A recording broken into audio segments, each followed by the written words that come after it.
தமிழ் மாதம் ஐப்பசி 10, ஆங்கிலம் அக்டோபர் 26, திங்கள். திதி தசமி, பிற்பகல் 12:36 வரை, அதன்பின் ஏகாதசி. நட்சத்திரம் அவிட்டம், காலை 8:34 வரை, அதன்பின் சதயம். நல்ல நேரம் காலை 6:15 முதல் 7:15 வரை, பிற்பகல் 3 மணி முதல் மாலை 4 மணி வரை. சந்திராஷ்டமம் பூசம். இன்றைய சிறப்பு விஜயதசமி. ஆதித்யாய ச சோமாய மங்களாய புதாய ச குரு சுக்ர சனிப்யஸ்ச ராஹவே கேதவே நமஹ. ததிசங்க துஷாராபம் க்ஷீரோதார்ணவசம்பவம் நமாமி சசினம் சோமம் शम्भोर्मुकुटभूषणम्. ॐ पद्मध्वजाय विद्महे हेमरूपाय धीमहि तन्नो सोमः प्रचोदयात्.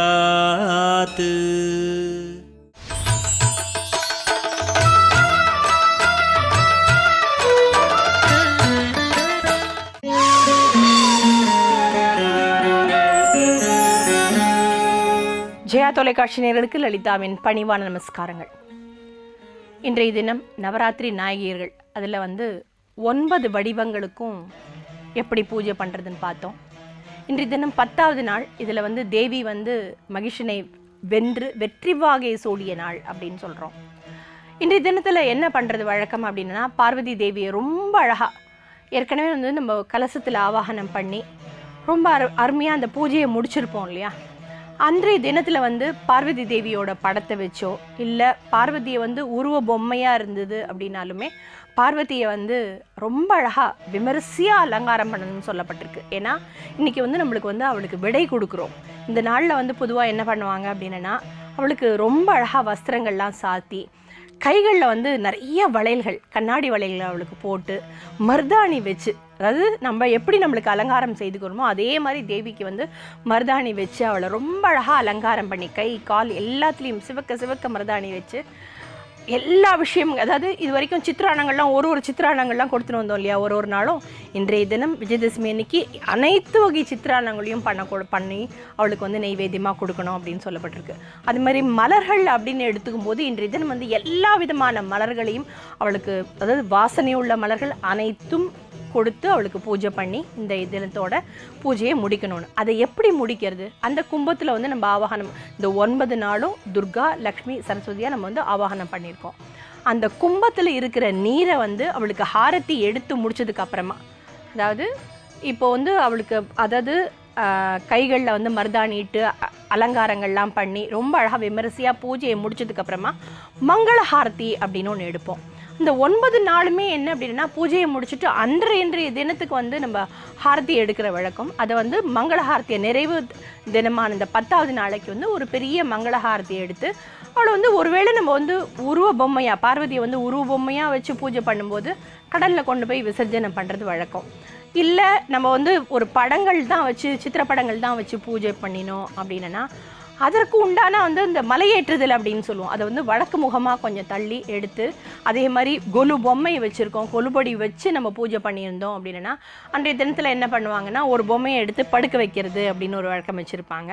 அதே மாதிரி கலசத்தில் உள்ள நீரை நம்ம எடுத்து என்ன பண்ணோன்னா, வீடு முழுக்க தெளித்து, அம்மா உன்னோட சாநித்தியம் இந்த 9 நாளும் எங்களோட இல்லத்தில் எழுந்தருளி எங்களை எல்லாரையும் நல்லபடியாக ஆசீர்வாதம் பண்ணியிருக்க. இந்த அருள் இன்றைய எங்களோட இல்லத்தில் என்றென்றும் நிலைத்து இருக்கணும் அப்படின்னு மனசில் வேண்டி அந்த நீரை இல்லங்கள் முழுக்க தெளித்து அந்த சாநித்தியம் கிடைக்கணும்னு சொல்லி வேண்டிப்போம். இப்படி ஒரு நாளுமே பூஜை பண்ணி, அதாவது பூஜை பண்ணி நம்ம என்ன பண்ணுறோம் அப்படின்னா நைவேத்தியம் எல்லாத்தையும் பண்ணுறோம். ஆனால் இதில் முக்கியமாக சொல்லப்பட்டிருக்கிறது என்ன அப்படின்னா, இந்த 9 நாளும் கண்டிப்பாக ஒரு கன்னியா குழந்தைக்கும் சரி, இல்லை சுவாசினி என்கிற சொல்லப்படுகிற அந்த சுமங்கலிகளுக்கு ஒரு கன்னிகை, ஒரு சுமங்கலி, இந்த ஒருத்தருக்காவது நம்மளுக்கு வந்து என்ன பண்ணணும்னா தாம்பூலம் கொடுக்கணும். அந்த தாம்பூலத்தில் என்னெல்லாம் இருக்கணும் அப்படின்னு கேட்டோன்னா, கண்டிப்பாக வெத்தலை, பாக்கு, பழம். பாக்கு அப்படின்னு சொல்லும்போது களிப்பாக்கு வைக்கிறது ரொம்பவே விசேஷம். தேங்காய், வெத்தலை, பாக்கு, பழம், மங்கள பொருட்கள் எல்லாம் வைத்து தினம் தினம் ஒரு கன்னிகைக்கோ இல்லை ஒரு சுவாசினி பெண்களுக்கோ வந்து கண்டிப்பாக கொடுக்கணும். அப்படி கொடுக்க முடியல அப்படின்னா கூட கடைசி தினமான இந்த 10வது நாளாவது விஜயதசமி அன்னைக்காவது கண்டிப்பாக சுமங்கலிகளுக்கு வந்து அந்த தாம்பூலம் கொடுத்து தான் இந்த பூஜையை வந்து முடிக்கிறது வழக்கம். நவராத்திரி நாயகியர்கள் அப்படின்னு சொல்லும்போது 9 நாட்களும் 9 தேவிகள். அந்த 9 தேவியோட திருநாமங்கள் என்ன, அவளை எப்படியெல்லாம் பூஜை பண்ணணும், என்ன மாதிரி நைவேத்தியங்கள் கொடுக்கணும் அப்படிங்கிறது ரொம்பவே நம்ம வந்து விரிவாக பார்த்தோம். இந்த 10வது நாள் விஜயதசமி அன்னைக்கு எப்படி வந்து அவளை விடையாற்றி விழாவாக கொடுத்து விடை திரும்பி அதை கைலாயத்துக்கு போகிறா இல்லையா, ரொம்ப அருமையாக வந்து விடை கொடுத்து அனுப்பிச்சிட்டோம். மனசில் வந்து ஐயோ போகிறாளே அப்படின்னு இருந்தால் கூட கண்டிப்பாக அடுத்த வருடம் மீண்டும் திரும்பி என்னோடய இல்லத்துக்கு வரணும் அப்படிங்கிற ஒரு நல்ல எண்ணத்தோட அம்மா கண்டிப்பாக அடுத்த வருஷம் இதோட இன்னும் சீரும் சிறப்புமாக வந்து எங்கள் இல்லத்திற்கு வரணும். அதே மாதிரி எங்களோட வீடு இப்படி செழிப்பாக இருக்கோ அதே மாதிரி எங்களோட நாடும் நல்லபடியாக செழிப்பாக இருந்து எல்லாருக்கும் எல்லா விஷயத்துலேயும் நல்லபடியாக கொடுத்தருளம் அப்படிங்கிற ஒரு நல்ல ஒரு வேண்டுதலை இந்த நவராத்திரி நாயகியர்கள்கிட்ட நம்ம வைப்போம். மீண்டும் ஜெயா தொலைக்காட்சி நேயர்களுக்கு நவராத்திரி விரத நல்வாழ்த்துக்கள். நன்றி, நமஸ்காரம்.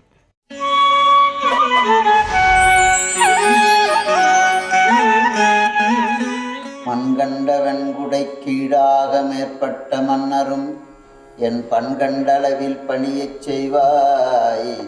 படைப்போன் முதலாம் விண்கண்ட தெய்வம் பல்கோடி உண்டேனும் விளம்பில் உண்போல் கண்கண்ட தெய்வம் உளதோ சகலகலாவல்லியே.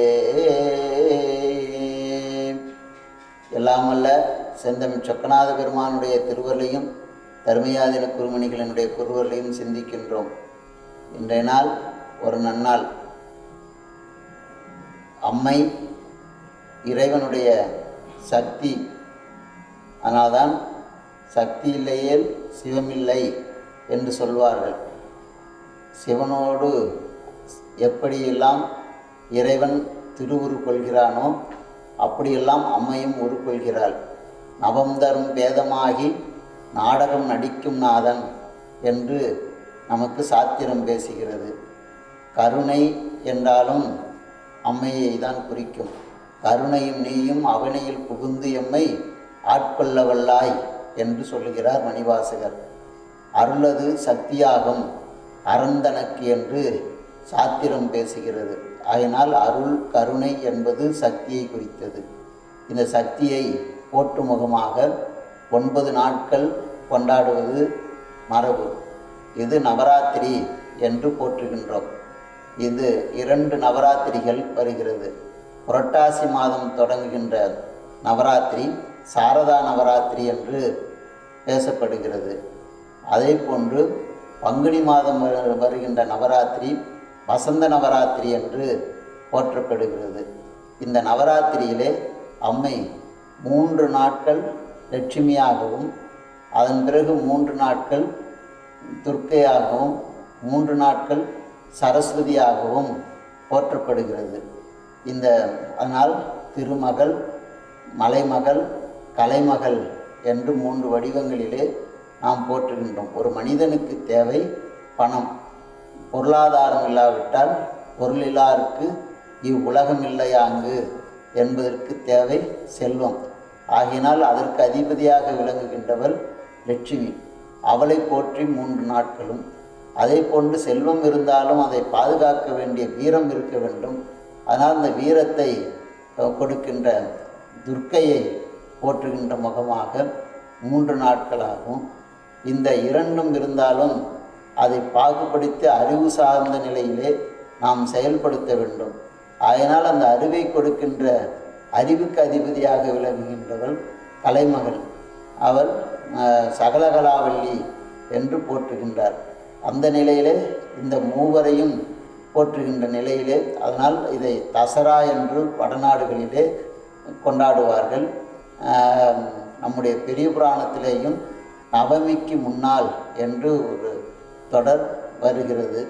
அதனால் சேக்கிழார் காலம் தொட்டு இந்த விழா கொண்டாடப்பட்டு வருகின்றது. அவ்வகையினால் நவராத்திரி விழா என்றும் தசரா விழா என்றும் இதை கொண்டாடுகின்றோம். வீடுகளிலே கொலு பொம்மைகள் வைத்து அதன் மூலமாக இறைவன் அண்ட சராசரங்களில் வாழ்கின்ற அத்தனை உயிர்களுக்கும் அவன்தான் தலைவனாக இருக்கின்றான். உயிர்களுக்கெல்லாம் தலைவனாகி என்று ஞானசம்பந்தருடைய வாக்கு. அதனால் இது 4 வகைகளில் இந்த உயிர்கள் பிறக்கிறது. அந்த உயிர்களினுடைய வகைகளுக்காக தேவர்கள், அதன் பிறகு விலங்கு, புல்லாகி, பூடாய், புழுவாய், மரமாகி, பல்விருகமாகி, பறவையாய், பாம்பாய், இத்தனை வகையான வகைகளும் பொம்மைகள் வடிவத்திலே எடுத்து 7 படிகள் அல்லது 9 படிகளிலே வைத்து அதைகளெல்லாம் வீடுகளில் அலங்காரம் செய்து அம்மையை ஒவ்வொரு நாளைக்கும் ஒவ்வொரு விதமாக அலங்காரம் செய்து வழிபாடு செய்தல் என்கின்ற முறைமையை நம்முடைய முன்னோர்கள் வகுத்திருக்கிறார்கள். இது ஒவ்வொரு இல்லங்களிலிருந்து மற்ற இல்லங்களுக்கு அவர்கள் சென்று அந்த கொலு பொம்மையை பார்த்து அங்கு உள்ள நலம் விசாரித்தல், அங்கே அவர்களுடைய பக்தியினுடைய பாலராகி பாடுவது, உபன்யாசம் செய்வது போன்ற முறைகளிலே நம்முடைய சமயம் வளர்வதற்கு இந்த நவராத்திரி விழா ஒரு மிக சிறப்புடையதாகும். அதனை ஒட்டி நம்முடைய தர்மியா தினத்திலே அஷ்டாதசபுச மகாலட்சுமி என்கின்ற 18 கரங்களுடன் கூடிய துர்க்கையாகவும் முகம் மகாலட்சுமியாகவும் வீட்டிருக்கின்ற அம்மைக்கு நவசண்டி ஹோமம் என்று இங்கே நடைபெற்று கொண்டிருக்கிறது. இந்த சண்டி ஹோமத்திலே இது 70ஆம் ஆண்டு சண்டி ஹோமமாக நடைபெற்று கொண்டிருக்கிறது.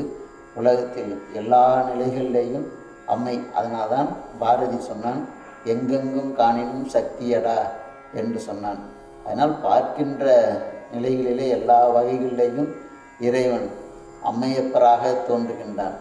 அந்த நிலையைத்தான் நம்முடைய அருள் நிலையை, சக்தி நிலையை போற்றுகின்ற முகமாக நவராத்திரி விழா நடைபெறுகிறது.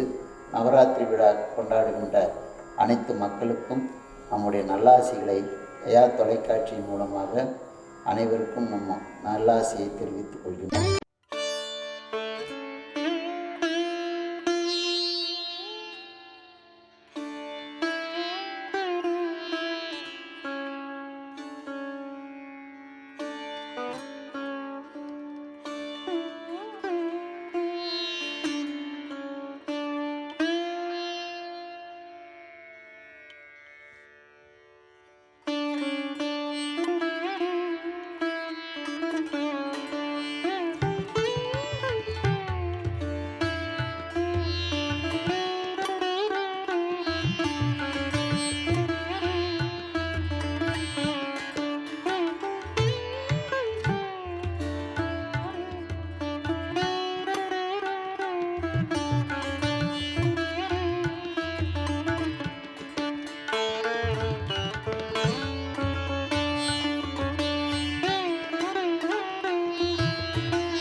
ஓம் சக்தி பராசக்தி.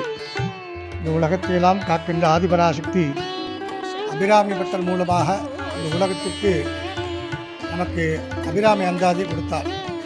ராமகிருஷ்ண பரமஹம்சர் மூலமாக காலியின் அவதாரத்தின் மூலமாக ஒரு பெரிய விவேகானந்தரை நமது நாட்டிற்கு அறிமுகப்படுத்தினார்.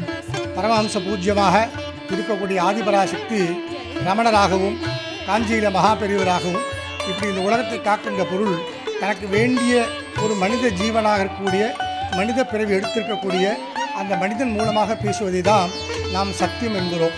இந்த சத்தியம் எங்கேருந்து வருகிறது என்றால் மனிதர்கள் உண்மை நிலையிலிருந்து வருகிறது. இந்த உலகம் எதை விரும்புகிறது என்றால் சத்தியத்தை விரும்புகிறது. சத்தியம் யார் என்றால் தூய்மை. தூய்மை என்றால் தூய்மையான மனசு. இது எங்கே இருக்கோ அந்த இடத்துல அம்பாள் இருக்கா.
தினசரி அந்தந்த தேவதை பூஜை நடக்கிறது. அப்பேற்பட்ட பூஜையெல்லாம் இங்கே பண்ணுற போது இங்கே நிறைய பேர் வராங்க. அவங்களுடைய பிரச்சனை என்னன்னு எழுதி இங்கே போட்டு விடுவாங்க ஒரு அட்டை பொட்டியில். அது அப்படியே நடக்கும். 6 வாரம் வருவாங்க. 6வது வாரத்துக்குள்ள அவங்க பிரச்சனை சரியாயிடும். 6 வாரம் வந்து நடக்கலைன்னா ஏன் நடக்கலைன்னு கேட்டால், இந்த தப்பு இந்த ஜென்மாவில் இந்த பூமியில் இவன் பண்ணியிருக்கான், அதனால் இந்த தண்டனை கொடுத்துருக்கேன், இந்த தண்டனைக்கு பரிகாரமாக இன்னென்ன இடத்துக்கு போக சொல்லுன்னு சொல்லி எங்கள் மூலமாக அருள் பண்ணுவான். அதுதான் இங்கே நடக்கிறது.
காளினா சூரியன், தாரானா சந்திரன், புவனேஸ்வரினா அங்காரகன், ராஜமாதங்கினா புதன், திரிபுர பைரவினா குரு, கமலாத்மிகானா சுக்கரன், சின்னமஸ்தானா சனீஸ்வர பகவான், தூமாவதினா ராகு, பகுலாமிகினா கேது. இப்படி நவகிரகங்கள் தான் இந்த உலகத்தை ஆளுகிறது. இப்போ உங்களுக்கு புரிகிற மாதிரி சொல்லணும்னா, இந்த பூலோகத்தில் நம்ம ரோட்டில் நேராக போகிறச்ச நம்ம போலீஸ்காரா நம்மளை பிடிக்கிறது இல்லை. அதே ரோட்டில் நோ என்ட்ரியாக வரும்போது போலீஸ்காரா பிடிச்சி நமக்கு ஒரு ரசீதி போடுறா, நம்ம நேராக கோர்ட்டுக்கு போகிறோம். அந்த மாதிரி நவகிரகங்கள் தான் இந்த பூலோகத்தில் சாட்சி. நவகிரகம் அப்படின்னு சொன்னால் ஜாதகம். ஜனனி ஜென்ம சௌக்கியானாம் வர்தனி குலசம்பதா பதவி பூர்வ புண்ணியானாம் லிக்கியதே ஜென்ம பத்திரிக்கா. நம்ம படுற எல்லா கஷ்டத்துக்கும் நம்ம போன ஜென்மாவில் செய்த புண்ணியங்கள். அதில் தான் மனித பிறவியை கடவுள் படைச்சார். இதுக்கு தான் பேசுகிறதுக்கு, அழறதுக்கு, சிரிக்கிறதுக்கு தான் தெரியும். ஒரு மனிதனை இன்னொரு மனிதனை வாழ வைக்க முடியும். அதை தான் மாணிக்க வாசகர் சொன்னார். புல்லாகி பூண்டாகி புழுவாகி மரமாகி பல்விருகமாகி பறவையாகி பாம்பாகி கல்லாய் மனிதராய் பேயாய் கணங்களாய் இப்படி உருவம் நாம் எடுத்திருக்கோம். ஒரு மனித பிறவி எடுக்கிறதுக்கு 40 கோடி வருஷம் ஆகும். இதுக்கப்புறம் மனித பிறவி நாம் எடுக்கணும்னா மினிமம் 40 கோடி வருஷம் நம்ம வெயிட் பண்ணிட்டு இருக்கணும். அது வரைக்கும் வர முடியாது. எப்படி சொல்கிறோன்னா, ஒரு மரத்தில் பறவை இருக்குது, நல்ல வெயில் அடிக்கிறது அங்கேயே உட்காந்துருக்கு, நல்ல மழை பெய்யுறது அங்கேயே உட்காந்துருக்கு, நல்ல புயல் அடிக்கிறது அங்கேயே உட்காந்துருக்கு. ஆனால் அங்கேருந்து ஆரம்பிக்கிறார் இறைவன். தன்னுடைய உயிர் எங்கெங்கே இருக்குன்னா ஒரு பறவைகிட்டேருந்து ஆரம்பிக்கிறார். எவ்வளவு பிரச்சனை வந்தாலும் அதை நாம் மனசால தாங்கிக்கணும். அதுக்கு பேர் தான், மனசுக்கு பேர் தைரியம்னு பேர். அந்த தைரியம் எங்கேருந்து வரும்னா ஆம்பாள் மூலமாக நமக்கு இந்த பூலோகத்தில் கிடைக்கும்.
நவராத்திரி தினத்தில் நல்ல தசமஹாவித்யா பூஜை நடத்துறதுக்காக அபிஷேக ஆராதனையும் செய்யப்பட்டது. இந்த பூஜையை பார்த்த உங்களுக்கும் இந்த வந்திருக்கிற நோய் நமக்கெல்லாம் நம்மளுடைய ஒரு அகங்காரத்தினால் வந்தப்பட்ட நோய்.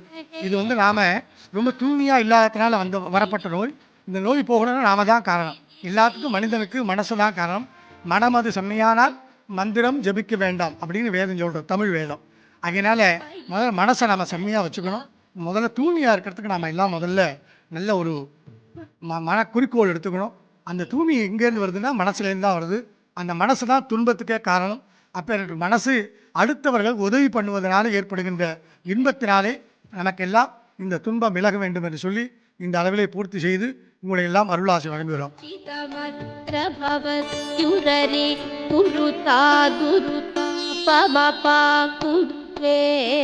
ஜய ஜய ஹே மகிஷாஸ்திரமர்த்தினி